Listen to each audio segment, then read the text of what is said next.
Air lines को डूबने से बचाने की एक और कमजोर कोशिश। 13 अरब रुपए का बेल आउट पैकेज मंजूर। क्या पीआईए का मसला सिर्फ पैसों से हल तलब है? इंतजामिया की नाअहली और नाजायज भर्तियां बेल आउट पैकेज की मोहताज नहीं। और पाकिस्तान टेलीकॉम सेक्टर में कहां खड़ा है?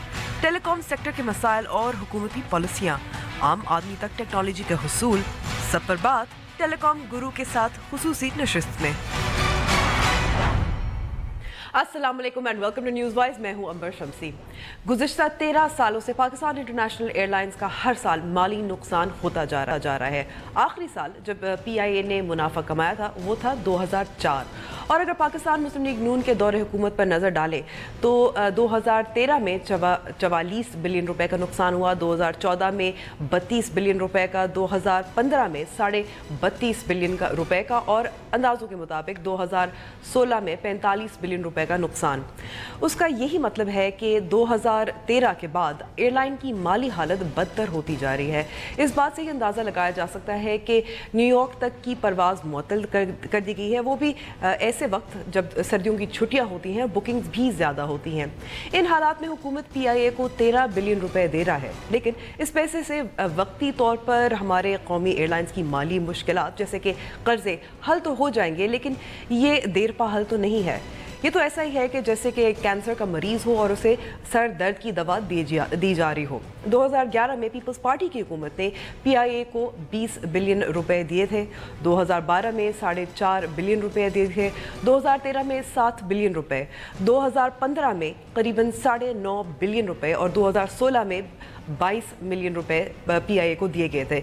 ये तो वही मामला है कि जैसे पैसा फेंक तमाशा देख। इसके अलावा हम प्रोग्राम में बात कर रहे हैं टेलीकॉम सेक्टर की और हमारी जो गुफ्तगू खुसूसी गुफ्तगू है वो टेलीनॉर के सदर और सीईओ मिस्टर सेगवे ब्रेके के साथ होगी।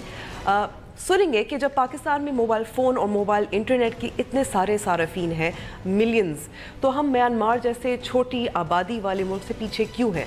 कुछ तो वजह हुकूमत की जानिब से टैक्सेस की है। शुरू करते हैं अपनी टॉप स्टोरी से एक ब्रेक के बाद और गुफ्तगू हम करेंगे पीआईए के बारे में।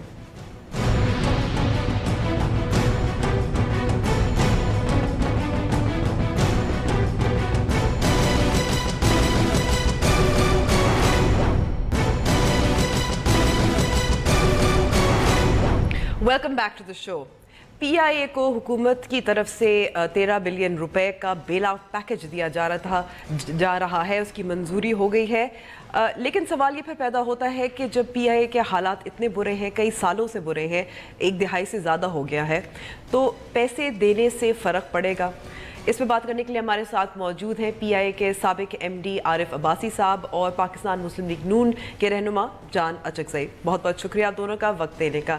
आरिफ साहब, पहले सवाल तो आपसे है, ये ऐसा पहली बार नहीं है कि हुकूमत ने पीआईए को बेल आउट पैकेज दिया हो। हर कुछ साल बाद बिलियंस ऑफ रुपीज़ जो है पीआईए को दिए जाते हैं, हालात बेहतर नहीं होते। गुज़िश्ता साल 2016 में 45 बिलियन रुपीज़ का नुकसान भी हुआ पीआईए को। Quite right. देखें साहब, एक दो बातें मुझे क्लियर कर लेनी चाहिए कि यही पीआईए है जो सबसे ज़्यादा पॉपुलर और सबसे ज़्यादा सक्सेसफुल एयरलाइन थी। ऑल्दो इसके पास न्यूयॉर्क की आपने बात की थी, तो न्यूयॉर्क के ऊपर सिर्फ 2 ही फ़्लाइट्स थी पीआईए की, मगर ये न्यूयॉर्क तक के लिए इससे ज़्यादा कम्पिटिटिव रूट नहीं है दुनिया में, और वहाँ पे PIA used to be number 1।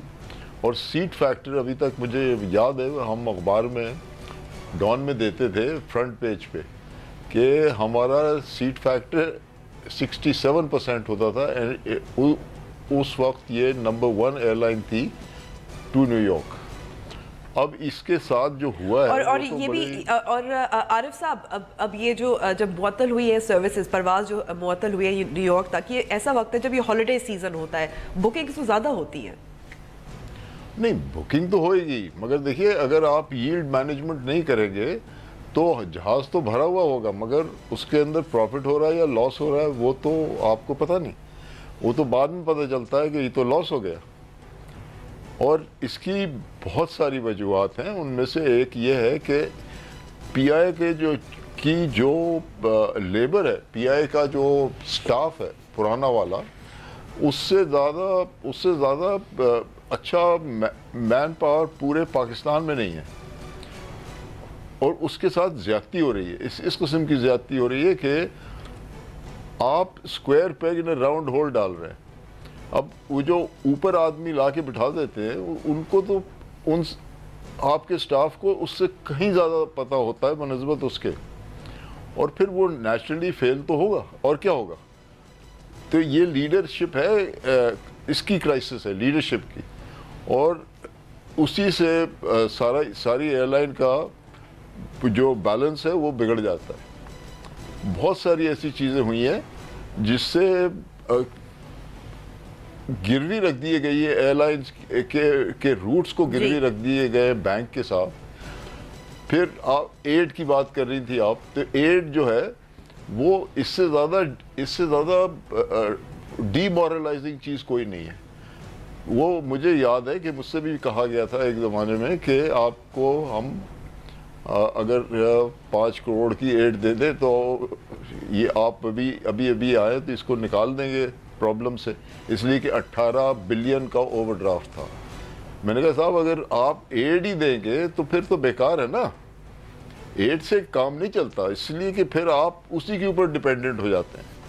तो उसी के ऊपर डिपेंडेंट हो जाते हैं। यहाँ मैं आरिफ साहब, यहाँ मैं आपको रोकूंगी क्योंकि मैं चाहती हूँ जान सही साहब भी गुफ्तगू में शामिल हो। बेल आउट पे बेल आउट, पैसे फेंकने वाली बात हो रही है। मैं इस इत्फाक नहीं करता। ये PIA जो है बिल्कुल रन डाउन हो गया था। 2013 में 16 एयरक्राफ्ट रह गए थे, आज अल्हम्दुलिल्लाह 38 हैं। बहुत से ऐसे स्टेशन जो मुसलसल जिसमें हम लूज़ कर रहे हैं सेक्टर्स, उसको जो है हम रिवाइज कर रहे हैं। मसलन न्यूयॉर्क जो सेक्टर है ये प्रॉफिटेबल नहीं था, बड़ा कम्पिटिटिव रूट है, क्योंकि हमसे जो वादा किया था 2000 उस वक्त जब हमने उनसे एयरबस की जगह LR बोइंग लिए थे, तो हमें प्रॉमिस किया था कि डायरेक्ट लैंडिंग रूट्स जो है वो लाहौर न्यूयॉर्क में लेंगे, लेकिन नहीं हुआ पॉलिटिकल रीजंस की वजह से उस वक्त एडमिनिस्ट्रेशन ने। और फिर हम बर्मिंघम जाते थे, वहाँ पे स्लॉट कॉस्ट, लैंडिंग कॉस्ट, जो स्टे है हमारे जो भी पायलट्स हैं जो इंटरनेशनल स्टैंडर्ड उनके अलाउंसेस हैं, जिसकी वजह से ये नॉन प्रॉफिटेबल बन गया। अब 2 चॉइसेस थे, हम इसको कंटिन्यू रखते और हम ब्लीड करते, हमें ये लॉसेज होते हैं। अब इंटरनेशनल और भी बहुत से रूट्स हैं जो नॉन कम्पिटिटिव हैं, जो थिनर और लेनर हमारे कम्पिटिटर्स हैं, वो उनके लिए भी मेंटेन करना बड़ा मुश्किल है। इसी तरह एक है मिलान है, पेरिस जो है वो भी सस्टेनेबल नहीं है, हमें इसके बारे में कुछ करना पड़ेगा। इसी तरह जहाँ पे हम कर रहे हैं, मसलन टोरंटो डायरेक्ट है, टोरंटो में हमें प्रॉफिट हो रहा है, टोरंटो सेक्टर जो है वो हमारा प्रॉफिटेबल है। इसके साथ हमने जो आपने डेट की बात की है, देखिए हमने इनहेरिट किया है, जो एक्यूमुलेटेड डेट है उसको आपने पैकेज, उसको आपने सर्विसेज डेट सर्विसिंग लायबिलिटी आपकी किया। लेकिन जब आप 4 साल गुजर जाते हैं फिर आप यही नहीं कह सकते कि इनहेरिट किया है। देखिए ये मेरा जो सवाल यहाँ आपसे होगा कि जब बेल आउट पैकेज देती है हुकूमत, तो बिजनेस प्लान क्या होता है? PIA के पास कुछ कोई तरकीब होती है जिससे कहें कि अच्छा अगले 2 या 3 साल में फिर हम इसका हल निकालेंगे? बिल्कुल, हमने पिछले 4 साल में जो रिफॉर्म्स किए, अल्हम्दुलिल्लाह आई कैन रिपोर्ट टुडे कि हमारा जो ऑपरेटिंग कॉस्ट है वो कवर हो गया, ग्रॉस रेवेन्यू में हम चले गए, जो एक रिकॉर्ड है, एक अप्रिशिएट किया जाना चाहिए। पहली दफा ये हुआ है। बता दूं कि 2013 में अगर 44.32 बिलियन नुकसान था सालाना, कम हुआ 2014-15 में, फिर दोबारा से अब 45 बिलियन हो गया है। नहीं, जो ऑपरेटिंग कॉस्ट की मैं बात कर रहा हूँ, जो ग्रॉस रेवेन्यू की बात कर रहा हूँ, वो हम जो है वो नहीं, मैं नुकसान ज्यादा है, रेवेन्यू जो है वो ज्यादा हो गया। पहले जो है हमारा एक्सपेंडिचर ज्यादा थे, अब हम कवर कर रहे हैं, तो हमने ग्रेजुअली इसको टर्न अराउंड किया। कुछ स्ट्रक्चरल इश्यूज हैं, मसलन जो मेरिट स्ट्रक्चरल इश्यूज कुछ हैं, बिल्कुल, मसलन कुछ हमने कोशिश की कि प्राइवेटाइजेशन या प्राइवेट सेक्टर्स को एक खास प्रोपोर्शन में PIA में लाएं, वो हम नहीं कर सके पॉलिटिकल विल की वजह से, सियासी पार्टियों में इख्तलाफात की वजह से। जो स्टाफिंग है वो स्टाफिंग है, स्टाफिंग हमारी ज़रूरत है इस वक्त, यानी हम एम्प्लॉयर हैं, बिल्कुल हम देंगे जॉब लोगों को, हमारी जिम्मेदारी है। लेकिन जो मेरिट पे नहीं लिए गए थे पीपल्स पार्टी के दौर में, वो सबसे बड़ा चैलेंज है। 1 वर्सेस 30 है। अगर हमारे कंपटीटर्स का एक स्टाफ से वो काम चला रहे हैं, हमने वहाँ पे 30 लगाए और वो भी मेरिट पे नहीं है। यस, हमारे कुछ फैसिलिटीज़ हमारे अपने PIA के हम खुद करते हैं, कैटरिंग से लेके लैंडिंग स्टाफ और दूसरे जो कंपेयर टू, अगर इमरेट्स की आप बात करते हैं जो सब लेट करते हैं, जो दूसरे से करते हैं, लेकिन हमारा कुछ ऐसे रूट्स हैं जिनको हम बंद नहीं कर सकते, मसलन गिलगित बल्तिस्तान, जोब, जहाँ पे हम जो है नेशनल सर्विस के तौर पे। ये तो ऐसे रूट्स है ना, लेकिन मैं आपको यहाँ रोकूंगी क्योंकि हमारे साथ खुर्रम हुसैन है, डॉन अखबार के एक्सपर्ट है इन इकोनॉमिक अफेयर्स। खुर्रम, बहुत बहुत शुक्रिया वक्त देने का। खुर्रम, एक और बेल आउट पैकेज PIA के लिए, इससे यही अंदाज़ा होता है कि अगर कोशिश हो रही थी या नहीं हो रही थी, it is not working. PIA is still making losses and lots of losses. Ji Ambar, PIA के जो हालात हैं उनमें जो भी इम्प्रूवमेंट आई है, ये जरूर कह सकते हैं कि थोड़े बहुत रेवेन्यूज में थोड़ा बहुत इजाफा हुआ है, लेकिन उसके एक्यूमुलेटेड लॉसेस जो है वो तो चढ़ते चले जा रहे हैं, और ऑपरेटिंग कॉस्ट उसकी मेन चीज नहीं है। PIA के अभी एक्सपेंसेस में मेन चीज जो है वो उनकी डेट सर्विसिंग है, जो उनके कर्जे उन्होंने अपने अदा करने हैं। और एटलीस्ट गुज़श्ता जो उसके चेयरमैन और मैनेजिंग डायरेक्टर्स रह चुके हैं, उन्होंने तो हमें यही बताया है कि उनका तकरीबन सारा वक्त जो है, सारा टाइम ऑफिस में इन्हीं चीजों में लगता है कि अगली कर्जे की जो पेमेंट अदा करनी है वो उसके लिए पैसों का इंतजाम करते रहते हैं। और बल्कि PIA इंतजामिया की तरफ से ये भी कहा गया कि हुकूमत एटलीस्ट जो पैसे दे रही है वो इंटरेस्ट जो है वही अदा कर दे, यानी कि कर्जा बहुत बड़ा इशू है। सर्विस पेमेंट का यही मतलब कि वो बेसिकली इंटरेस्ट पेमेंट हर हफ्ते कोई ना कोई ड्यू होती है, उसकी पेमेंट को पैसे अरेंज करने में ही इनका सारा टाइम लग जाता है। लाजिम थोड़ी बहुत रेवेन्यूज में इजाफा आया है, और उसमें कितना मैनेजमेंट का कमाल है और कितनी उसमें लक का फैक्टर है, इस चीज के बारे में हमें नहीं पता। लेकिन ऑपरेटिंग कॉस्ट कोई इतनी मेजर इशू नहीं है PIA के लिए जितनी उनकी डेट सर्विस पेमेंट्स हैं। अच्छा, जो प्राइवेटाइजेशन का सारा शोर मचा था 2016 में, बिल भी पेश हुआ, फिर यूनियंस की तरफ से बहुत मज़ाहमत सामने आई, वो तो मामला बिल्कुल ठंडा खत्म हो गया है। जी हाँ, प्राइवेटाइजेशन का तो बिल्कुल खत्म हो गया, लेकिन उसमें इस गवर्नमेंट को ब्लेम करना थोड़ा मुश्किल है अंबर, क्योंकि PIA की प्राइवेटाइजेशन जो है वो 3 सक्सेसिव गवर्नमेंट्स ने ट्राई की है। परवेज मुशर्रफ के दौर में भी ट्राई किया गया था, पिछली PPP गवर्नमेंट ने प्राइवेटाइजेशन तो नहीं, अलबत्ता कोई स्ट्रेटेजिक पार्टनरशिप को एंटर करने के लिए कोशिश की थी, उसमें भी बहुत एकदम से सियासत खड़ी हो गई थी। और इस गवर्नमेंट ने भी दोबारा से जब ट्राई किया है तो वही रिजल्ट्स आए हैं। बेसिकली इसमें होता यह है कि जो भी गवर्नमेंट इन पावर होती है वो स्ट्रगल कर रही होती है इस इदारे की फाइनेंसेस और इसकी फाइनेंशियल हेल्थ को संभालने के लिए, और जो भी पार्टी ऑपोजिशन में होती है वो हर चीज पे शोर मचाती है। तो बेसिकली हर चीज इसमें पॉलिटिसाइज हो जाती है, और जो पावर में होता है उसको काम किया नहीं करने दिया जाता, और वही पार्टी जब ऑपोजिशन में आती है, तो जैसे अभी नून लीग वाले कहेंगे कि भाई हम तो इस इदारे को ठीक करने निकले थे, लेकिन फिर जब सियासी शोर मचा तो हमें मजबूर किया गया काम ना करने पे। लेकिन जब PMLN, जब नून लीग खुद ऑपोजिशन में थी, तो उन्होंने भी एग्जैक्टली यही हरकत की थी गुज़श्ता हुकूमत के साथ, और इन दोनों पार्टीज ने परवेज मुशर्रफ के दौर में भी एग्जैक्टली यही हरकत की थी। तो बेसिकली अपॉर्चुनिज्म हो रही है यहाँ पे, जो भी ऑपोजिशन में होता है वो हर पार्टी इन पावर जो है उसके हर चीज के ऊपर शोर मचाता है जहां भी उनको मौका मिले। और नेट रिजल्ट ये है कि इसके एक्यूमुलेटेड लॉसेस 320 अरब रुपए तक पहुंच चुके हैं, जो अभी आपकी एक्टिव सर्कुलर डेट के बराबर है। आरिफ साहब, जैसे अभी खुर्रम कह रहे थे, हर चीज़ सियासी बन जाती है, चाहे तकर्रियों का मामला हो, चाहे इसको प्राइवेटाइज करने का मामला हो, और PIA उसी तरह हमारे जो एक बोझ बन गया है टैक्स पेयर्स पर। जी देखिए साहब, ये जो एक साहब पहले जो थे वो जो कह रहे थे कि हमने ये भी बंद कर दिया तो वो भी बंद कर दिया, तो अगर आप बंद करने पे आते हैं तो फिर थोड़े दिन में बिजनेस जो है वो गायब हो जाती है। और ये कहना कि हमारा पोजीशन बेहतर हो गई है इसलिए कि हमने इतनी जगहों पे जाना बंद कर दिया है, ये तो इसका रूट कॉज नहीं है। जो रूट कॉज है उसको तो कोई फेस ही नहीं कर रहा। आपने फॉरेन एयरलाइंस को यहाँ पे डोमेस्टिक एयरलाइन बना दिया। उनको ये दुनिया में कहीं नहीं होता कि एक एयरलाइन है जो 5-5 दफ़ा यहाँ से टेक ऑफ करती है और पैसेंजर्स ले आती है, और वो तो राइट होता है आपके फ्लैग कैरियर का, मगर यहाँ पे उसका I think it's ignorance which is killing it, और कोई बात नहीं है। फिर एक और एयरलाइन है वो कम से कम 3 दफा यहाँ से डोमेस्टिक एयरलाइन बन जाती है। जी फिर आप देखिए कि आपने जैसे कहा कि अगर रूट बंद होता है तो फिर जाहिर है और जो दीगर एयरलाइंस हैं वो फायदा उठाती है, वो रूट वापस आता है या नहीं, उनको परमिशन नहीं देना चाहिए ना। लेकिन एक और सवाल यहाँ पैदा होता है कि अगर दीगर एयरलाइंस जैसे इत्तेहाद, कतर वो फ़ायदा उठा रही हैं, उनकी सहूलियात भी तो बेहतर हैं पीआईए से। जो भी पीआईए इस पे जाता है, फ्लाइट पर जाता है, शिकायत ही करते हैं। Yes, but you must listen कि आप देखिए कि जो आपके चॉइस स्टेशंस थे, आपके एसेट्स थे, उनको भी बेच डाला, हाँ? और उनको बेचने के बाद वो पैसे कहाँ गए वल्लाह आलम। दे वर प्राइस स्टेशंस। अच्छा, फिर आप एयरलाइन के रूट के ऊपर रूट बंद किए जा रहे हैं, तो ये तो कोई सोल्यूशन नहीं हुआ ना। इसको आपको टैकल करना पड़ेगा एग्रेसिवली, फिर ये देखिएगा आप कि क्या होता है। मगर एग्रेसिवली टैकल करने के लिए आपको कुछ एयरलाइन बिजनेस के बारे में जानना भी तो चाहिए ना। आप इमेजिन करें कि अगर इस तरह से चलता रहा मामला, आपने अपना अच्छा खासा रिजर्वेशन सिस्टम जो था, it was as good as KLM और ब्रिटिश एयरवेज, उसको आपने बंद कर दिया और आप अटलांटा ऑफ ऑल प्लेसेस में आउटसोर्स कर दिया। ये कौन करता है? ठीक है, ये आरिफ साहब मैं आपको यहाँ रोकूंगी, यहाँ जी यहाँ आपको रोकूंगी। अच्छा सही साहब, देखिए एयरलाइन चलाना आना चाहिए। अब आपके वजीर आजम शाहिद खान अब्बासी को तो एयरलाइन चलाना आता है, कुछ एटलीस्ट बिफोर द इलेक्शंस कुछ तो प्लान हो सकता है।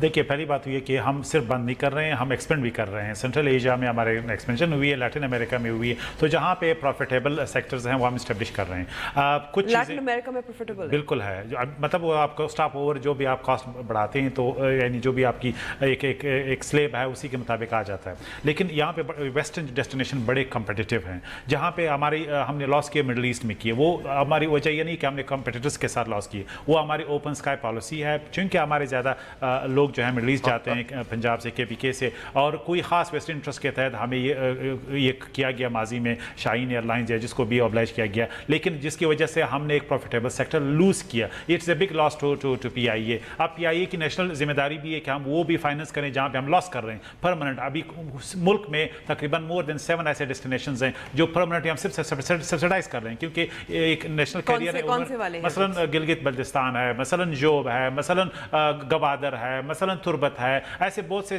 जो मैं आपको गिनवा सकता हूँ जो बिल्कुल यानी हम सिर्फ सब्सिडाइज कर रहे हैं, क्योंकि एक नेशनल करियर की हैसियत से ये कनेक्टर भी है। लेकिन कुछ चीज़ें जिनमें आपको ड्रास्टिक डिसीजन लेने पड़ेंगे, स्ट्रक्चर इश्यूज बिल्कुल हैं, इस पे हमने कौमी इत्तेफाक राय बनाना है कि क्या PIA को हम इसी तरह एक नेशनल एंटिटी के तौर पर रखना चाहते हैं, या इसको प्राइवेटाइज करना चाहते हैं, या PPP के तहत हम इसको जो है पब्लिक प्राइवेट पार्टनरशिप के तहत हम चलाना चाहते हैं। अभी तक हम इसमें कामयाब नहीं हुए, क्योंकि हमने कोशिश की, जिस तरह कहा गया PTI ने हमारी मुखालफत की, यूनियन का साथ खड़े हो गए। माजी में शायद यही रवैया हमारा भी था, जो बिल्कुल एक्सेप्टेबल नहीं है, क्योंकि हमने वंस एंड फॉर ऑल जो हमारे बीमार सेक्टर्स जिसमें PIA है, स्टील है, दूसरे डिस्कोज हैं जो ब्लीडिंग कर रहे हैं हमारी इकोनॉमी की, उनके बारे में एक पॉलिटिकल डिसीजन लेना है, कौमी डिसीजन जो एक गवर्नमेंट नहीं ले सकती, चाहे वो PML है या दूसरे हैं। ये एक ओवरऑल बिगर पिक्चर का प्रॉब्लम है, जिसके सोल्यूशन एक कौमी विल के बाद ये आएगा, वो सिर्फ PIA नहीं है। अच्छा, खुर्रम, ओपन स्काइज पॉलिसी पे बात हुई है, PIA का ये भी कहना है कि ओपन स्काइज पॉलिसी की वजह से भी उन्हें नुकसान उठाना पड़ रहा है, लेकिन कंपटीशन तो अच्छी नहीं होती। नहीं अंबर, एक्चुअली देखें, ये इन्होंने बड़ी सही बात कही थी कि इस इदारे के बारे में बात भी करना, या इसके जो लोग आप इसके इंचार्ज लगा रहे हैं उनको एयरलाइन चलाने का और एविएशन इंडस्ट्री के बारे में मालूमात होना बहुत जरूरी है। अब मैं तो कोई एविएशन का एक्सपर्ट नहीं हूँ, मैं तो एक जर्नलिस्ट हुआ। मैं आपको सिर्फ ये बता सकता हूँ कि अभी रिजल्ट्स में क्या अनाउंस हुआ है और इदारे की मौजूदा सूरत हाल क्या है। इसकी बुनियादी कॉज क्या है, ये तो सवाल आपको एक्सपर्ट से पूछना पड़ेगा। I am the wrong person for that, क्योंकि मैं एज ए जर्नलिस्ट मेरी जगह नहीं बनती कि इस पे बात करूं कि इसकी बुनियादी कॉज क्या है। अलबत्ता इतना मैं जरूर कह सकता हूं कि कॉमन सेंस आपकी ये मानती है कि ओपन स्काइज पॉलिसी जो है उसने इस एयरलाइन के बिजनेस मॉडल को बहुत डैमेज किया है, क्योंकि काफी सारे ऐसे सेक्टर्स हैं स्पेशली डोमेस्टिक में, हमारे छोटे airports with in the country, जहां पे PIA को मिलनी चाहिए थी, और डोमेस्टिक पाकिस्तानी रजिस्टर्ड कैरियर्स को प्रेफरेंस मिलनी चाहिए थी, लेकिन ओपन स्काइज के तहत वहां पे आपने गल्फ एयरलाइंस के जो कैरियर्स हैं उनको राइट्स, लैंडिंग राइट्स वगैरह इशू करके बहुत ज्यादा जो कंपटीशन है वो अपने एविएशन सेक्टर में डीपली अंदर ले आए हैं आप। तो उससे डैमेज तो हुआ है। अब ये किस हद तक बुनियादी कॉज बनती है, या बुनियादी कॉज पॉलिटिकल इंटरफेरेंस है, या बुनियादी कॉज फाइनेंशियल मिसमैनेजमेंट है, इसकी जजमेंट जो है ओवरऑल वो तो फिर कोई एविएशन एक्सपर्ट ही कह सकता है। लेकिन मैं एक पॉइंट जरूर ऐड कर दूं यहाँ पे अंबर, जितना मैंने देखा है एक बात है जो मैं नहीं मानता किसी भी सूरत, और वो मैं लेबर को नहीं ब्लेम करता है इसमें।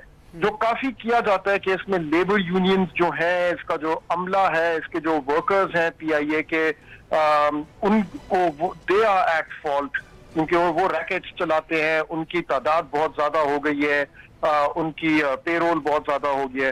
ये वाले आर्ग्यूमेंट्स मैं अगर मानूं तो बहुत मुश्किल से मानूंगा, क्योंकि जो फिगर्स मैंने देखे हैं उसमें पेरोल्स की कॉस्ट जो है वो इतनी बड़ी नहीं है जितनी आपकी लॉस ऑफ रेवेन्यूज रहा है। पिछले कोई 13 सालों में 2004 में ये इदारा लॉस में गया है, 2004 से आहिस्ता आहिस्ता लॉसेस इंक्रीज करते गए हैं। वहां से ऑनवर्ड्स पेरोल कॉस्ट जो है वो इतनी ज्यादा नहीं चढ़ी आपकी जितनी बाकी कॉस्ट कनेक्टेड टू ऑयल या आपके जो रेवेन्यूज डिप हुए हैं because of open skies policy, ज्यादा फॉल्ट उधर आती है।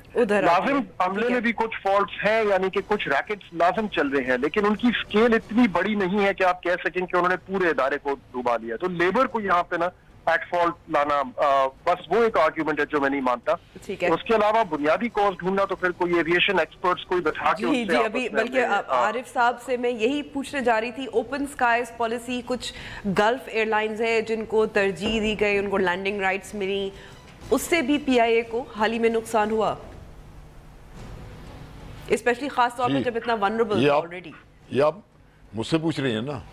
जी आरिफ साहब, देखिए ओपन स्काइज पॉलिसी जो है उसके ये माने नहीं है कि आप हर किसी को आने दें अंदर, ये बिल्कुल गलत है, इंटरप्रिटेशन ही गलत है। ये आप एक एयरलाइन की एग्जांपल दे दें दुनिया में जो फॉरेन एयरलाइंस को डोमेस्टिक एयरलाइन की तरह इस्तेमाल कर रही है, एक बात। दूसरी बात यह है कि आप अगर देखिए कि एक हैंडलिंग एजेंसी जो होती है उसको कभी बाहर की हैंडलिंग एजेंसी को वो राइट्स नहीं मिलते हैं। आपने यहाँ पे ला के दनाता को बिठा दिया, वो काम कर रहे हैं यहाँ पर और पैसे भेज रहे हैं दुबई। ये दुनिया में कहीं नहीं होता। और इस तरह के मैं आपको अगर एग्जांपल्स गिना दूँ ना तो ये प्रोग्राम ख़त्म हो जाएगा। This is not right. ये तो this is born out of ignorance और कोई बात नहीं है। ये ऐसी चीज़ें कोई नहीं करता, दुनिया में कोई नहीं करता। और फिर आप देखिए कि आप एडवर्टाइज करते थे अखबार में कि आप 44 एयरलाइंस को ट्रेनिंग देते थे अपने ट्रेनिंग सेंटर में। आज अपने आप को आप ट्रेनिंग सेंटर में ट्रेनिंग नहीं दे सकते। क्यों? इसीलिए कि आपने अंधाधुंध लोगों को भर लिया। फिर ये जो साहब थे ये बात कर रहे थे अबाउट आपकी जो ऑपरेटिंग कॉस्ट है और पेरोल। जी। पेरोल जो है उसका इम्पैक्ट फॉरेन एयरलाइंस के अंदर इज समथिंग लाइक 70%, 60%। आपका तो सिर्फ लेस देन 40% है। तो ये तो कभी कॉज हो ही नहीं सकता। 40% है। जी आरिफ अब्बासी साहब, खुर्रम हुसैन, जान अचकज़ई साहब, आप सबका शुक्रिया वक्त लेते हैं। ब्रेक के बाद हम बात करेंगे पाकिस्तान में टेलीकॉम सेक्टर की।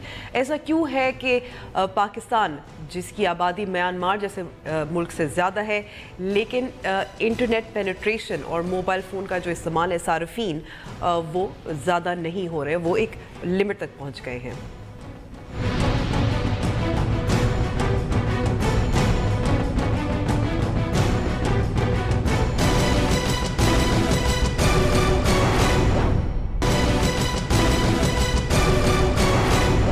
न्यूज़वाइज में एक बार फिर खुशामदीद।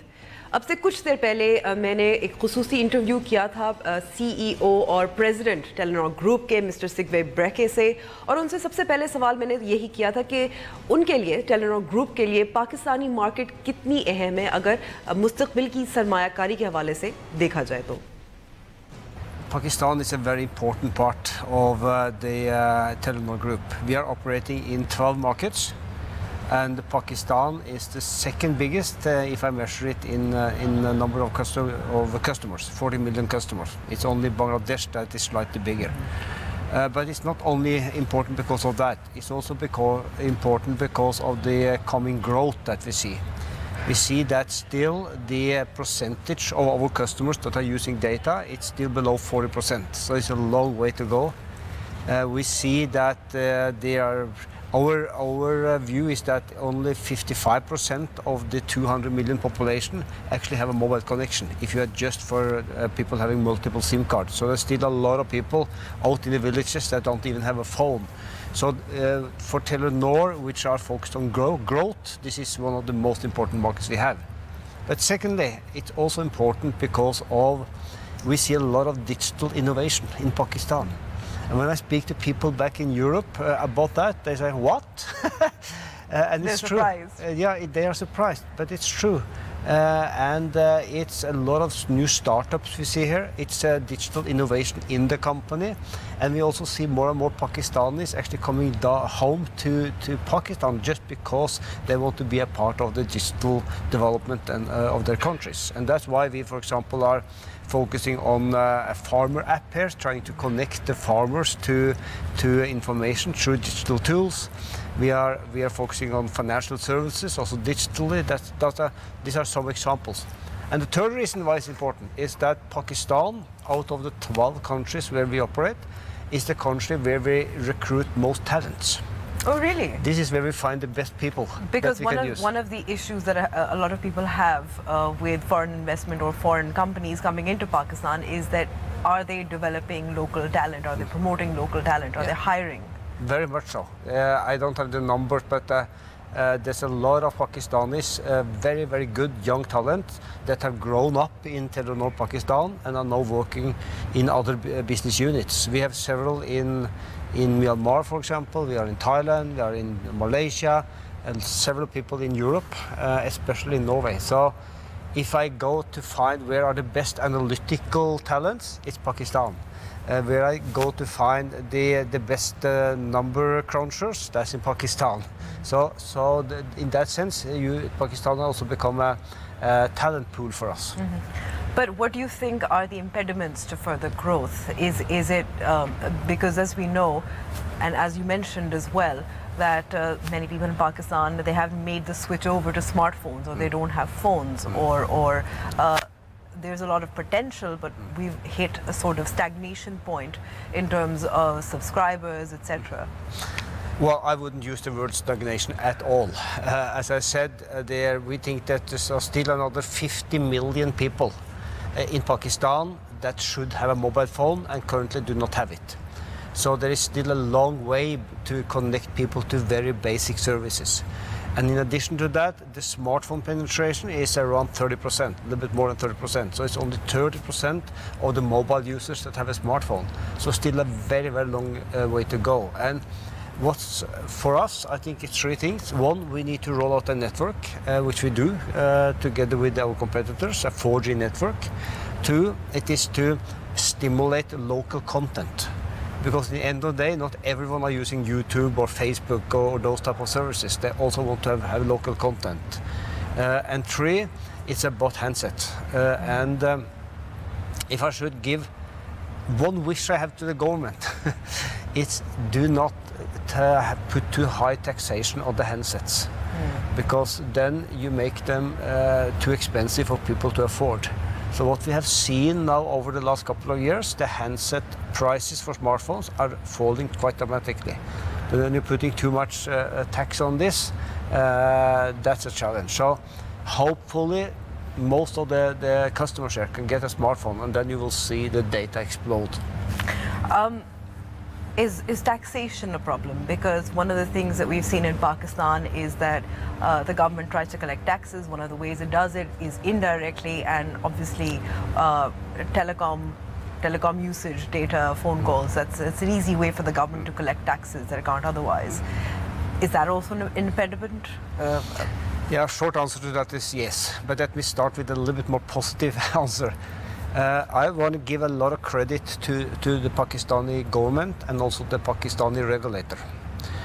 Because Pakistan is one of the best countries we work in when it comes to predictability with business rules, foreign investment protection, clear and foresighted regulations. All that is very good, with one exception, and that's the taxes. And I think the telecom sector in Pakistan is paying around 40% of our revenues in tax. That's the highest in the world. What we have to do with that is to pass over this to the consumers, which again means that we cannot be affordable for everyone. So this is something we're trying to argue with, and we think that if you reduce the tax, you can actually increase the government income, because then we can pay more, our revenue can increase, and then we pay more tax altogether to the government. So I hope this taxation issue is something that we can work with, because in the end of the day, mobile telephony is not a luxury goods anymore. It's something for everyone, and everyone have the right, in my view, to be connected, and not least be connected to the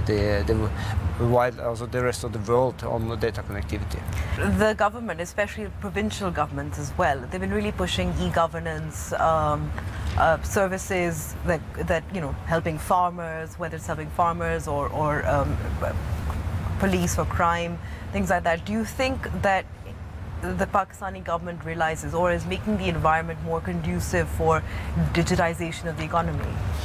I think Pakistan has a unique opportunity if you look at Southeast Asia or this part of Asia, because you have a highly educated technology workforce. That's what we see in Telenor Pakistan, and that's why I'm saying that this is our hub for recruiting talents. So, and the adoption of technology in the mass market is also quick. So that's why I'm also seeing that I see now a lot of new startups, people that want to try out digital services. So I think if the government do this right, you can actually be doing being a little bit lighthouse, I will say, digital lighthouse, in terms of also digitalizing the public sector. And there's a long way to go when it comes to e-health and digitalizing the land records revenues. I believe that. Punjab has done that. And yes. in addition to that, there are very few countries around that has a digital identity. Also what you have done now with the mobile consumers, where everyone needs to register themselves with a fingerprint. And the value of having that type of customer information, it's just fantastic. So there are opportunities here that can make Pakistan actually digitalizing itself quite quickly if you do it right. And how do you think Telenor is contributing to this digitalization? Now, our contribution is in Pakistan. Yeah, our contribution is then first of all to connect everyone to a data platform. And that's what we're trying to do with the 40 million customers now, but there is more to come. And the moment people get access to a smartphone and start getting access to the World Wide Web with the information and all that, you are into the digital age. So that's our job number one, and that's our job number two, is then to see, can we deliver services out to the mass market that a person in Islamabad will have, but that mass market will not have. And this farmer app is an example of that. So what that really is that if you are a farmer and you want to check what is the real prices for my crop, not relying on a middleman, then you can use this application to figure out what is the world price. Or if you want to have advice on how to harvest, what is the best season and so on. Now we have 4 million active farmers using this. It's only in Punjab currently. We have only launched in Punjab together with the Punjabi government. That's an example of how you can use digital also for a big community particularly in agriculture-based economy like Pakistan. Yes. Not talking about some other example. Think about we are doing birth registration for the newborn. Again, we're doing that together with UNICEF, and we see that out in some of the pilots where we have been working, it's around 30% of the kids that are not registered at all. And then we register them over the mobile phone, and then they become a part of being a Pakistani. Or the third example, that we have done together with the health authorities here and Harvard University, where we have tried to use mobile data to figure out what is the likely outbreak of the next dengue fever. Because we have data on where you move. And so we can predict where are people going. And with that, we can advise the government on where should they be prepared. This is still in the early stages, and is it still just with the Punjab, or is it also with other provincial governments, the dengue early warning system? Yeah, the dengue we did with the government, that was bigger, that was the whole Pakistan. But it was just to test out how it works, and now we are trying to scale that further. And the farmer app, that was only Punjab. We have to take a little break right now, but this exclusive conversation with the President and CEO of Telenorm Group will continue.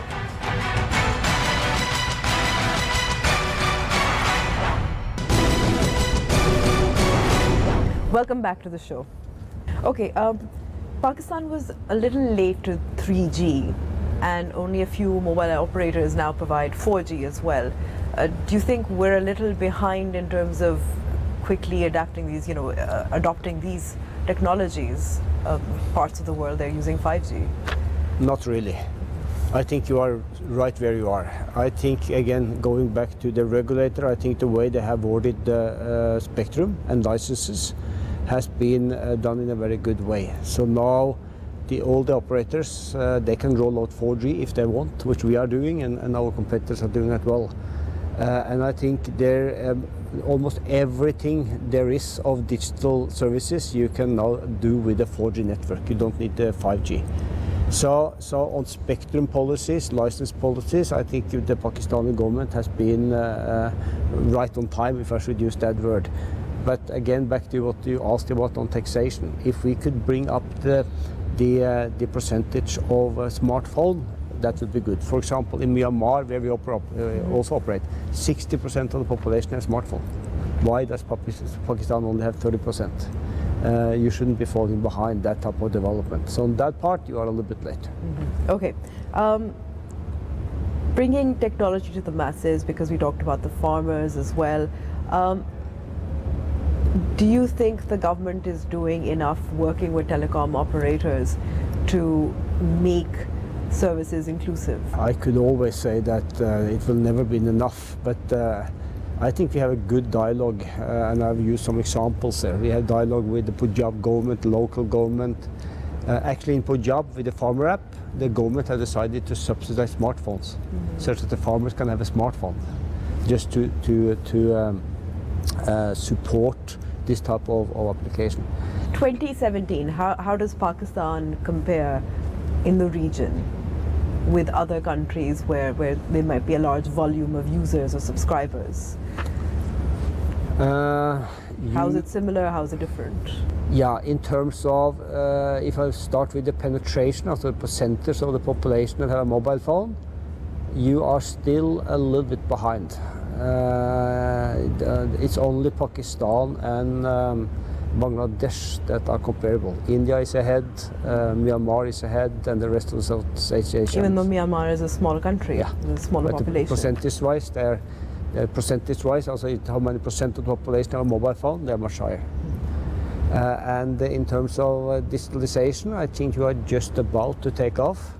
And the only real issue here, and this is the third time I'm mentioning it, is that low number of smartphones.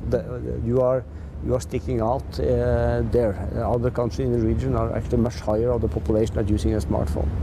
But when it comes to then these small startup businesses and the digitalization of products, I will say that you are in front of many others. Okay. If we come to online banking, internet banking, mobile banking, there's a lot of potential in Pakistan. I know Telenor offers a service as well. Now, according to the State Bank of Pakistan, for instance, 2017 until 2017, 2.3 million users registered. Mobile banking has gone up in terms of volume and value. Again, it's rising, but we can do better, and it's important given that many banks don't have physical branches as well in more remote areas. How do we grow in terms of this? Well, on this part, you are really in the lead in the region. There is no other countries in this part of Asia that is so forthcoming when it comes to regulations. because in most other markets, banking regulations are very protective to the established banking system. I want to really give credit to the Pakistani government for opening up this in a different way. So, and we are not competing with the banks. We are trying to connect the unconnected. Do banks feel like you are competing? Well, that's what they claim, but we are not, because the customers that they are serving is not our customer base. Our customer bases are the ones living out in the more rural areas, out in the villages. So here more can be done, and more saving solutions can be done, more microfinancing can be done, and it can be digitalized more also. Also, all money transfer can be digitalized, bill payment and so on. But again, I think Pakistan is on a very good curve here in actually leading the rest of the region. And most other countries in Asia will be looking at Pakistan actually to how to develop and how to learn from this. So is it a sign of Telenor's confidence in doing business in Pakistan that you have opened this grand sort of office space, headquarters here in Islamabad, this campus that we're sitting in? Yeah, we were a startup 10 years ago or 11 years ago. We had nothing, just a license, a piece of paper, and we started from very small, and then we have grown. And now I think it's time for us to try to get all our people in one place. And that's what we are doing here. We were too spread out in the location we had before. And it's time to us also to try to implement a different working atmosphere. And that's what we have here. Nobody has an office. The top boss, the CEO, doesn't have an office. And it's a way for us to also try to create a working atmosphere where people are working much more together. Collaborations, teamworks. So it's a little bit adopting a kind of telco organization into more a digital startup way of thinking, being agile, faster, taking a little bit more risk. So this is what we're trying to achieve. Yeah, I visited the Google and Facebook, headquarters in the US, and they also call them campuses. This one is called 345. What's the reason for that? Yeah, the 345, that's the prefix to the Telenor number from the early days.